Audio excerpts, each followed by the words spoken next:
Okay, we'll call to order City of Salina Planning Commission meeting for May 19th, 2020.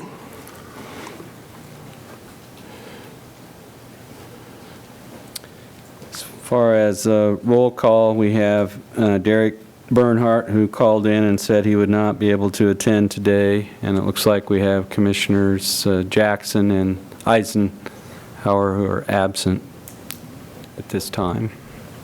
Thank you. Just wanted to get confirmation that the Kansas Open Meeting Act required notice has been properly provided. We have posted today's meeting packet on the city's website, and we did provide the required public notice of this meeting, which would allow it to move forward today. All right, thank you. Next is the approval of minutes. So moved. Okay. Motion to approve the minutes of March 3rd, 2020. Those in favor say aye. Aye. Opposed? And on to new business. The only new business we have, no public hearing items this evening or legislative matters for the Planning Commission's consideration.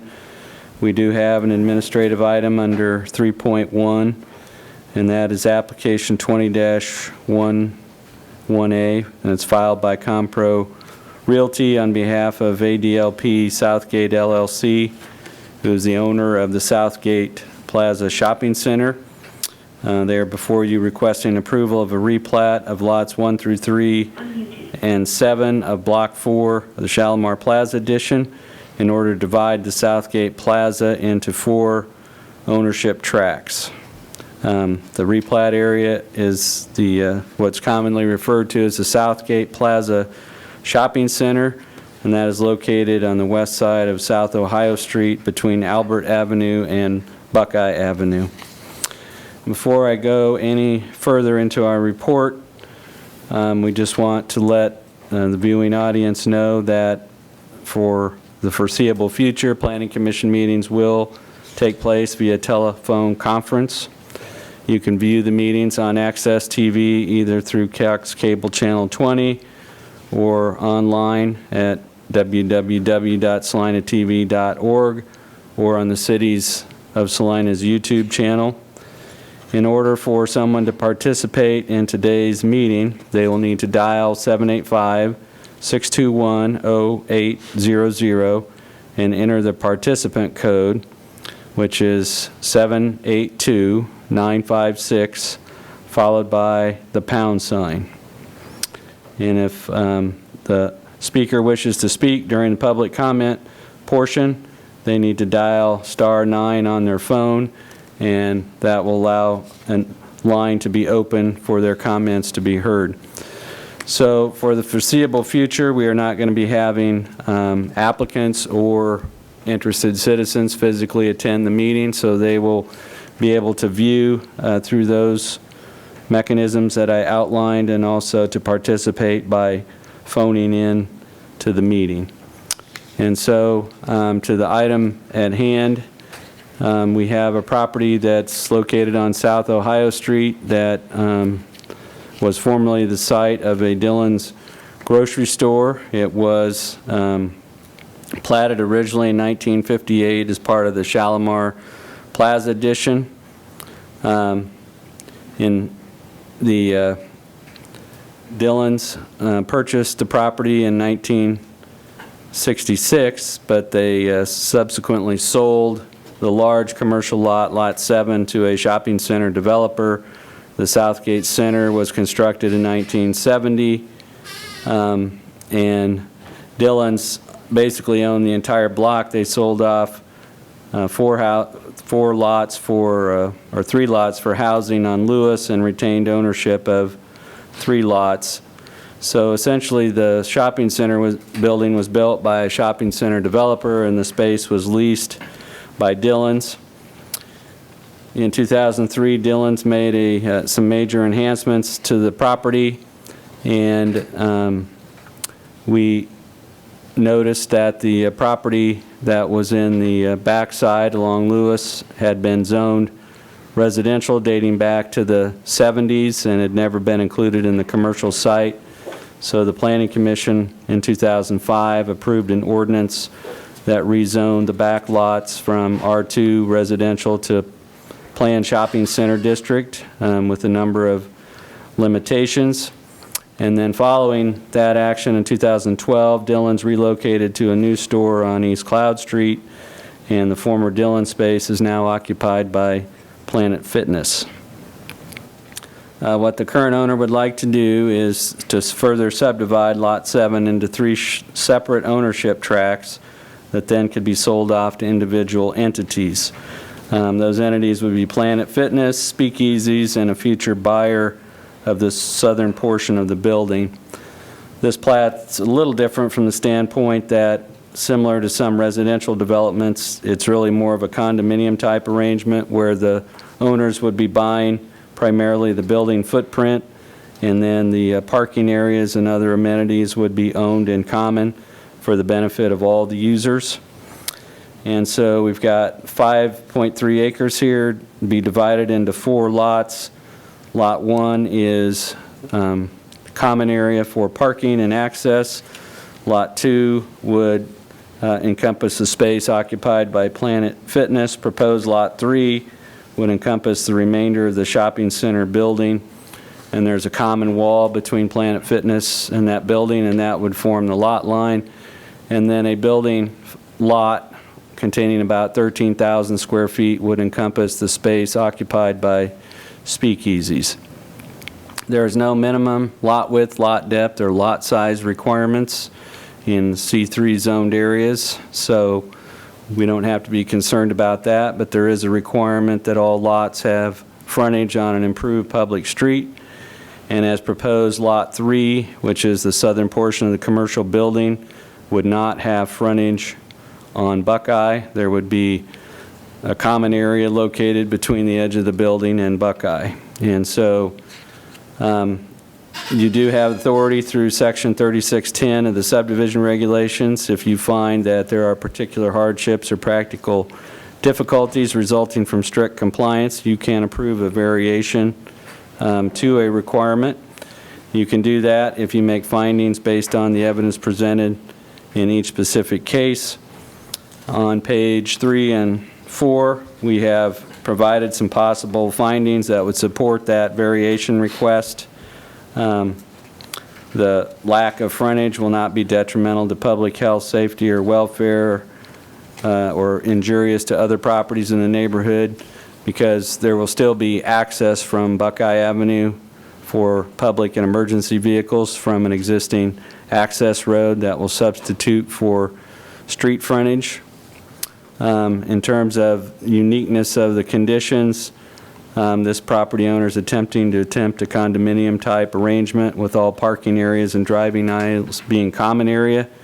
And if this request was not approved, that would defeat that scheme of creating a common area south of the building. In terms of the physical surroundings and topographical conditions, strict application of the front lot frontage requirement would not allow the south area to be used for common circulation and parking if you didn't approve this request. And it's not going to vary any other provisions of the city code, because the public access is being provided by a cross-access easement on the plat. As we note, the primary purpose for having a frontage requirement is to prevent the creation of a landlocked, inaccessible lot. And with the north-south access easement through this property, we will not be creating any landlocked parcels. So as you look at the layout, you would have the option of either approving a variation to the street frontage requirement if you find that that variation is justified, or you could require the plat to be modified to extend the south boundary of Lot 3 out to Buckeye Avenue.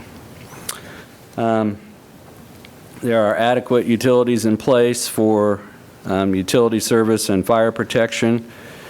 As far as drainage, there's a storm sewer pipeline in Albert Avenue that carries runoff from this area over to the Holmquist, or what some people refer to as the Red Fox Oxbow, and then it drains onto the Smoky Hill River. Albert Avenue, in this case, has a signalized intersection because it serves as a minor collector street for this area. And there are curb cuts on both Albert, Buckeye, and 2 curb cuts on Ohio. No changes to site access are being proposed. So we don't see this replat as impacting traffic patterns or storm drainage or creating any additional utility demands. There are no right-of-way dedications proposed on this plat. There's an existing 14-foot utility easement at the rear of the shopping center, and the subdividers are proposing to retain that and widen it to 20 feet where they can. That is the current standard for utility easements. There are 2 north-south access easements that provide through connections from Albert to Buckeye, and staff is requesting that access be limited to the existing curb openings on Ohio Street and Albert Avenue. So we have reviewed this plat for conformance with the subdivision regulations. We've identified the one variation for lot frontage. Staff's recommendation would be to approve the proposed replat, including the variation for public street access or public street frontage on Lot 3. And we have recommended several conditions, one of which is that all the common area on the Lot 1 be labeled as, clearly labeled as common area on the plat, that restricted access markings be shown along Albert Avenue in South Ohio except for the existing openings, that there be reciprocal easement agreements recorded that will provide for ownership, shared use, and shared maintenance of the common areas. And then staff had a number of technical corrections that we provided to the applicant's surveyor, and a number of those have already been made. So with that, we would be open to any questions you have about our report. We have invited the applicant, Mr. Mays, to participate in the meeting by phoning in, but I will take any questions that you have, and then we can have an opportunity for the applicant to speak and answer any questions you might have of them. You mentioned that you have there's an agreement for the common areas to be maintained?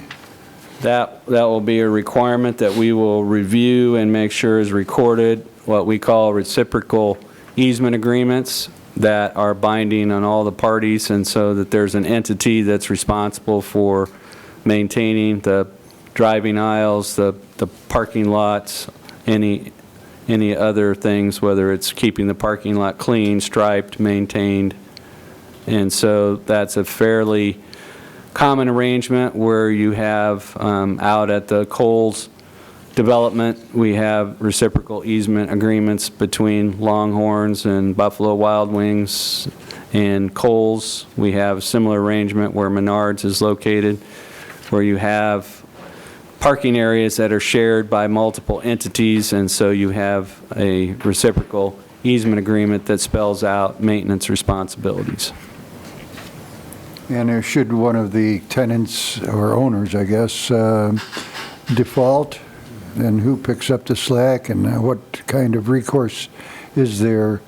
Well, most of the, it would be the same situation as you'd have in a residential setting with the homeowners association and failure to pay dues. There will be provisions in the reciprocal easement agreements that would allow the other parties to put liens or assessments on the other properties if they don't participate. But the most common approach is for the other owners to put a lien on the property, and that for failure to pay maintenance assessments.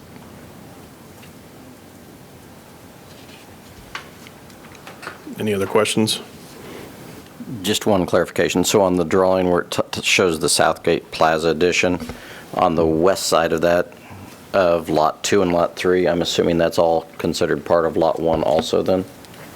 Yes, it's not. It's one of the items we had on our punch list. It's not You can see on the yellow highlighted drawing that you have, which is the current plat, it says existing plat layout in your packet.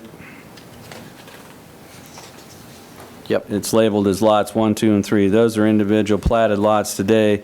On the proposed replat, those lots 1, 2, and 3 there will be merged into a, I guess I could describe it as a serpentine lot 1 that'll go east, south, west of the building. All of that will be a gigantic lot 1 that will be common area for everyone's benefit.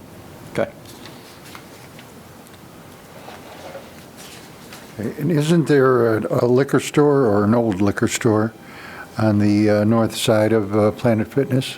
There was formerly a liquor store right in this area here, but that's no longer there. That's used by Planet Fitness. It is, okay. And so there's a dividing wall right here, and this area here will be purchased by a different entity, but the Planet Fitness is leasing this space, and the plan for this is to set it up where Planet Fitness can buy that space, that lot, as their own ownership. And does that include the option for, is the speakeasy then? Well, this right here, this line has been drawn. If and when this plat is recorded, the current owner of this whole thing will deed Lot 4 off to the owner of Speakeasies, and so this piece will be owned by Speakeasies, this piece will be owned by Planet Fitness, this piece will be owned by a future owner, and all of this will be retained by ALDP as common area for the benefit of those owners. But you can see here that there's no designated part of the parking lot that's going to Speakeasy. They have their outdoor patio and their building, but this parking area out here will be common. Instead of trying to draw lines out and selling off parts of the parking lot, it will be owned in common and used in common.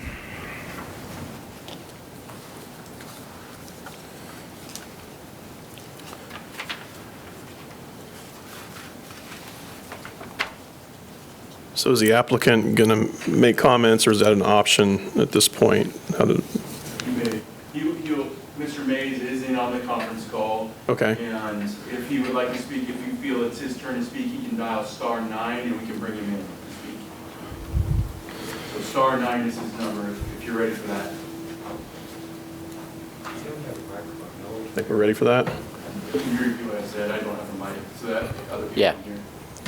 So Mr. Mays can call *9 if you are through with your questions of staff. Then we would open it up to the applicant for his comments or any questions you have of Mr. Mays, who's representing the application.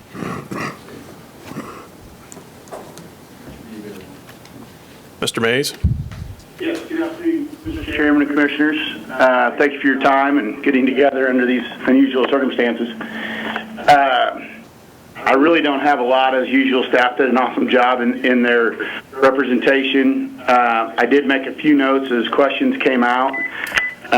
There was a very diligent question regarding what happens if somebody defaults and stops paying, and frankly, that's been at the impetus of one of the concerns I've had. And we have actually, and Dean has got the declarations of condominium for his review, just because we want to get another set of eyes on them. But we've had 3 separate attorneys review what we originally drafted in that agreement, and we've taken some unusual steps, I think, in making sure that we don't have that occur, or if we do, that the ownership within the development has appropriate action and teeth to take. So for clarity's sake, the Speakeasy parcel is under contract currently for purchase by leaser who owns Speakeasy, and we've got the balance of Southgate Shopping Center under contract for purchase. And then the only piece that remains is the ADLP, or the Planet Fitness site that we have on the market, and they're actively talking to two specific cap rate purchasers. But one of the steps that we took in the covenants of condominium is if one of the owners gets in default or in arrears relative to their payment of their pro rata share of expenses in the center, we can actually restrict their ability to park, just to allow the ownership group as a whole to give them some immediate teeth. So, because a lot of these condominiums, as Dean alluded to, there's liens and there's other things that you can do, but sometimes those don't have the immediate effect that would be desired. That has all been vetted by the various people that have these properties under contract and has been agreed to by them.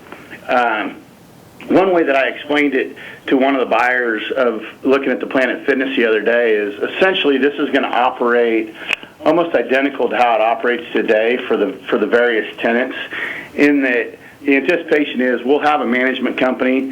Hopefully it's Compro Realty, but whomever the new ownership chooses, that will be responsible for the snow removal and the maintenance and all of that of the common area.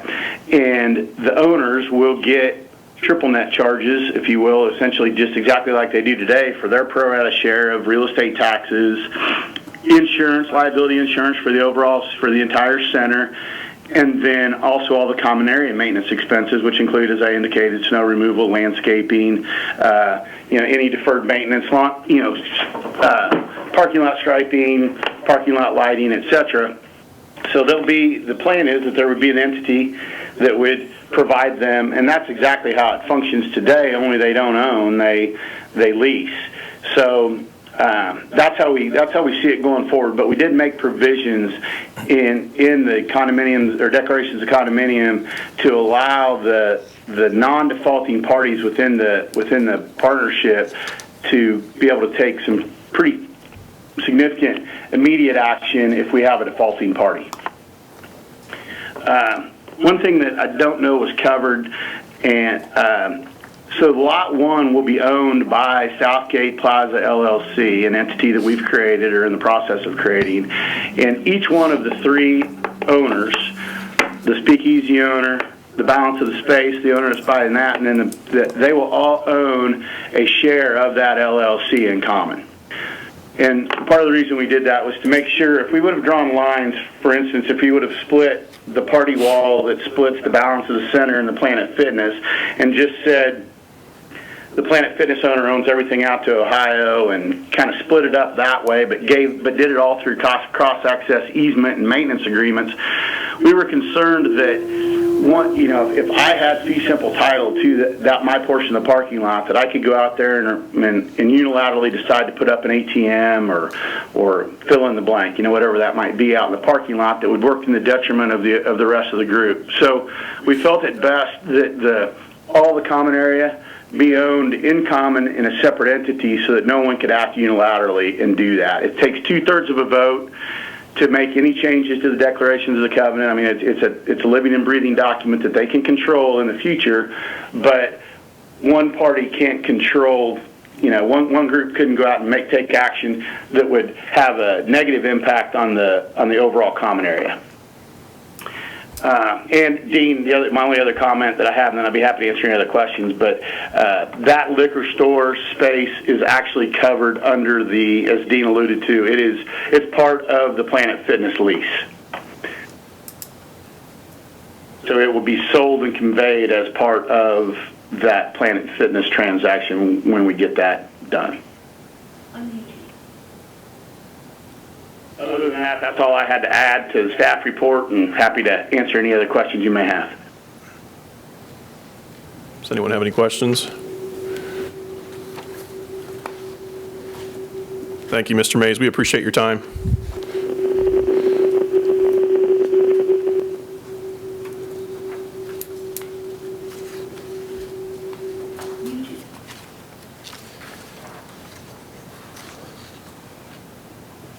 Well, are we comfortable with a motion?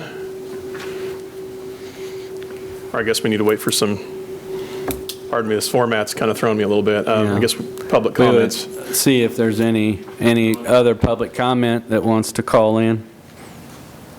And there appears to be none. Okay, so no one from the public. So back to my other question, are we comfortable with the motion yet? I think so. Yep. I'll move that application P20-01/1A be approved, or recommend approval to the city commission with staff recommendations on page 5 and 6. Seconded. It's been motioned and seconded. Those in favor say aye. Aye. Opposed?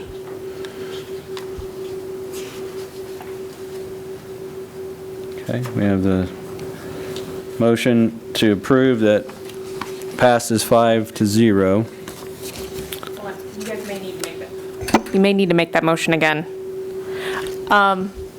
We seem to be having a feedback issue. So that's when this is muted, right? It's just feedback. Okay, Maybe that'll help. that seems a like it's coming from the speaker. I think it's from your polybox. So that's what it sounds like from here. For those watching at home or listening, we are trying to adjust some technical difficulty. It seems that we're having a bit of feedback related to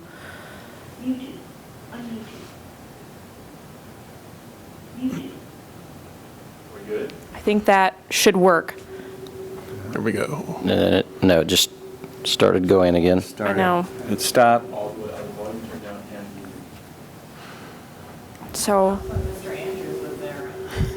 I don't know. If I stand there, if it'll stop. You know- It says muted and unmuted. There it stopped. Shall we try it again? why don't we try making the motion just loud and proud and clear? Sounds good to me. So we have a motion. Yeah. Recommend to the city commission for approval of Planning Commission. application P20-01/1A with the conditions on page 5 and 6. Seconded. So it has been motioned and seconded. Those in favor say aye. Aye. Opposed? We have the motion carrying 5-0, which is a successful approval. Okay.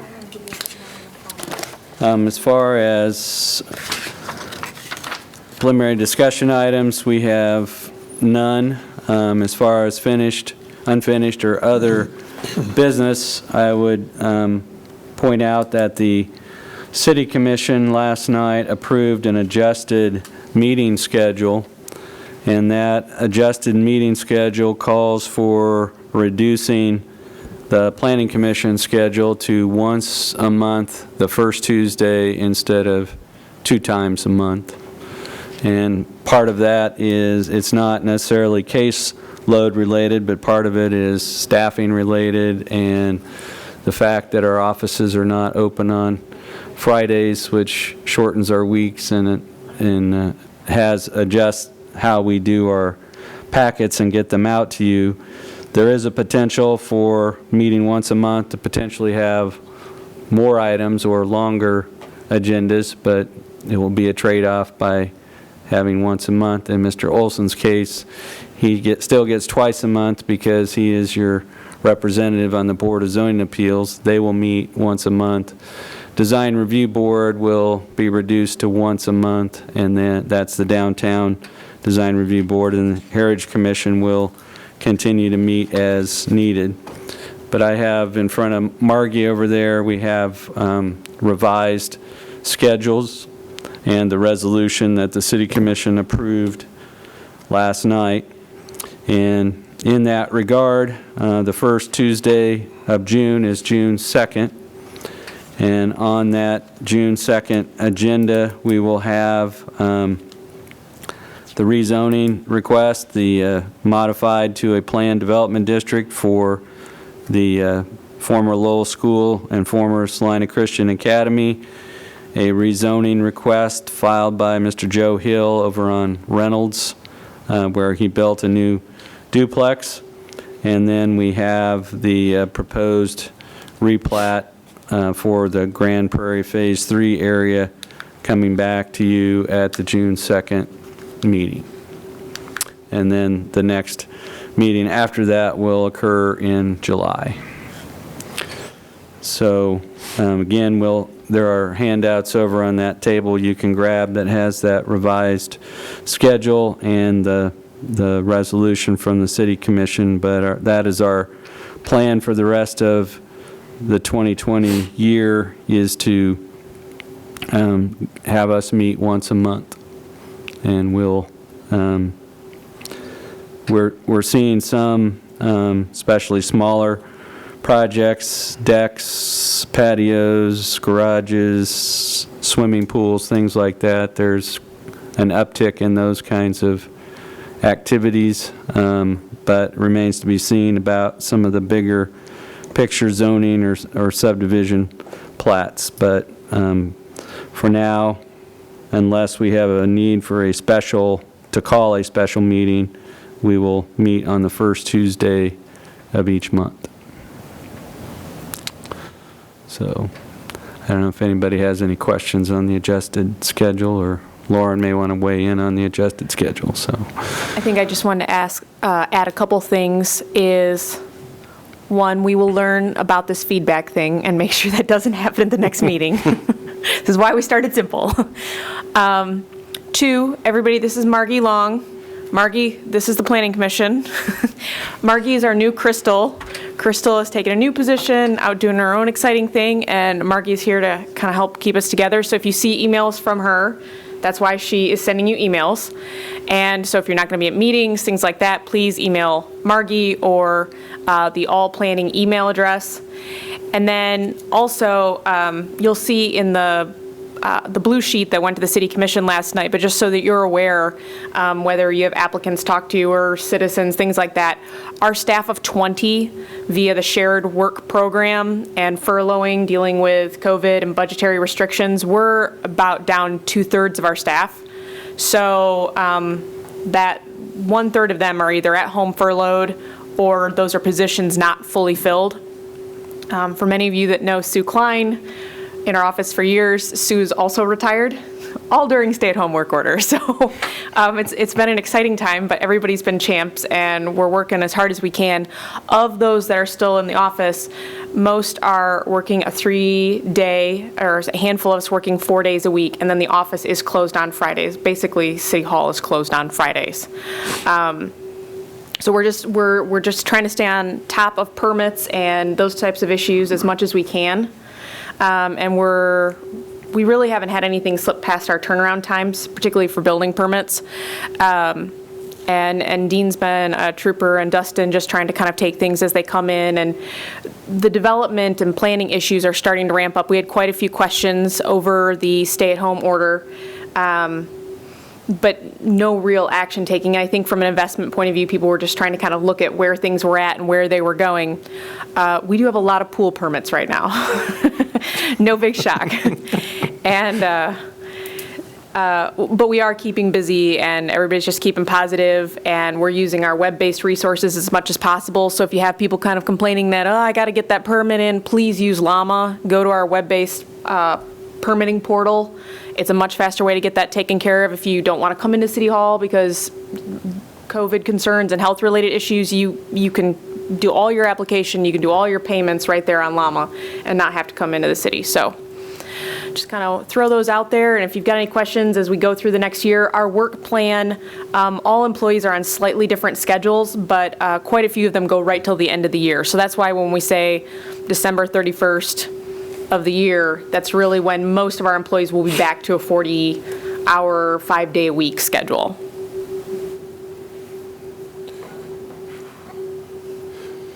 Thank you. Yeah. The public That's all comments. the business that we have for you this evening. until we see you again on June 2nd. Sounds good. Do we allow for public comment, or is that Well, out of under the the loop public, with this? we can have agenda item 5, which is public forum, and we can see if there's any interested viewers that want to address anything on public forum. They can push star 9. And that's a no. Okay. So, motion for adjournment. Are we clear for that? Yep, I believe we're cleared. I make a motion for adjournment. Second. It's been motioned and seconded. Those in favor, say aye. Aye. We're adjourned. Good job.